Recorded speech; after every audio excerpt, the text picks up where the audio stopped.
Nah, di sini ada fase yang lain daripada Imam Ghazali, di mana Imam Ghazali itu di satu sisi beliau merasakan kekeringan, kehampaan dari sisi rohaninya, maka beliau itu melakukan refleksi ke dalam dirinya, mencari apa nih yang menjadikan adanya kegelisahan dan yang mengganjal di dalam hatinya.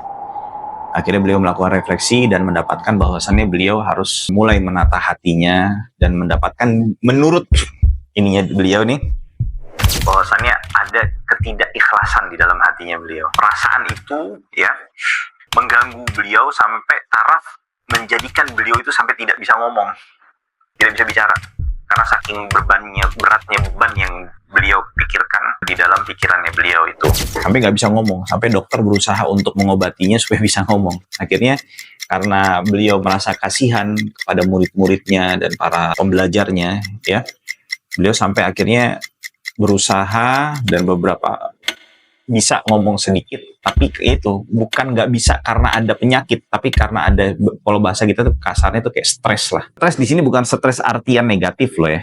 Stres di sini dalam artian tuh ada apa, pertentangan di dalam batinnya beliau gitu loh, ya, yang menjadikan beliau itu merasa takut gitu untuk berbicara.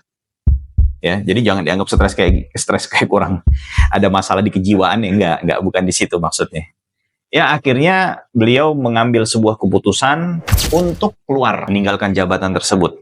Ya, akhirnya beliau melobi kepada ya para ininya lah, siapa kayak pemimpin yayasan lah kalau zaman kita sekarang ya, agar bisa keluar dan diizinkan. Akhirnya diizin dan mendapatkan izin, dan beliau mengamanahkan kepemimpinan Madrasah Nizamiyah itu kepada adiknya Ahmad tadi itu. Akhirnya beliau keluar ke Makkah Al-Mukarramah pertama ke situ. Setelah ke Makkah, beliau masuk ke Baitul Maqdis. Setelah itu beliau berada di Damaskus dan beliau mengambil satu tempat ya untuk beliau beriktikaf di Masjid Umawi, Masjid Bani Umayyah ya, di menara bagian barat, dan memilih hidup dengan penuh kesederhanaan.